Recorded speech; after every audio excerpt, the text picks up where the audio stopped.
filing a claim, an insurance claim after the storms, after a hurricane. And I just want to throw out a fact, and I don't mean to take your steam, John, but just from hurricanes Helene and Milton, over 50 billion in losses. That's 50 billion with a B in losses. So it's insane. Yeah, and it's definitely one of those things that's heartbreaking in a lot of ways. It's the kind of thing that you see photos and videos of what happened in, North Carolina and Tennessee and Florida. It definitely makes you think twice about, like what if we get our fair share of phone calls in the weeks following those with lots of questions about insurance, lots of questions about like, hey, does my policy cover this or that? To that extent, if there's something that I view as like, hey, maybe the tiniest of silver linings is that, it does make people consider like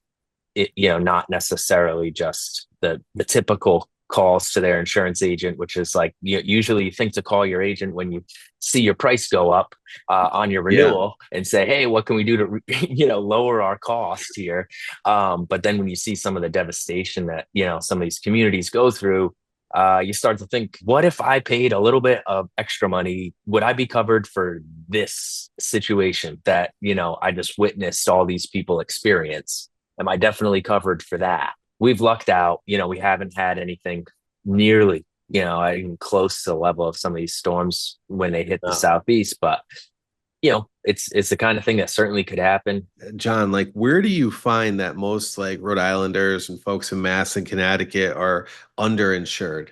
One of the things that I most commonly see is, and this has gotten better over the last couple of years, but I would say like for the last 2 years, one thing that definitely lagged behind was the rebuild values on insurance policies. Rebuilds? Okay. Yeah, like total rebuild value of your home on a home insurance policy.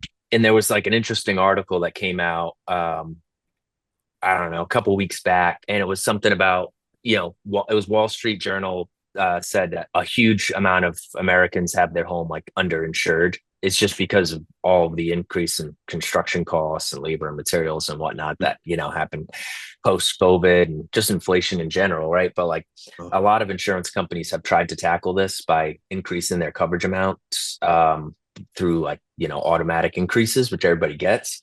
But in a lot of cases, that hasn't fully kept up. It's just like been a lot of people at their policies still probably not quite like 100% of the rebuild value. The other things that I see on, like common, I guess, gaps in coverage or like underinsured things would probably be on some of the optional things that, may not be, I guess, it just may not be a requirement. Groundwater. Yeah, exactly. Like your groundwater and water backup type, sump pump backup type coverages, even flood insurance, for people that whether they live in a flood zone, their flood insurance policies may only cover their home and not their contents, or just there's a boatload of people that are just not in a flood zone, that don't even consider getting flood insurance, right? Like you're not in a high risk flood zone. Your lender told you don't quote unquote need flood insurance, right? But like you don't need flood insurance to qualify for the loan, right? Do you need flood insurance? Like, I don't know. Like you would need it if your house flooded. It's super, super, super inexpensive for people who don't live in the high risk flood zone. Every time you see one of these storms come through, wherever it is, right? Florida, North Carolina. I mean, a big portion of the people who lost everything in these areas were told that they're not in a high risk flood zone. Like a lot of these people were said, oh, you're not in a high risk flood zone.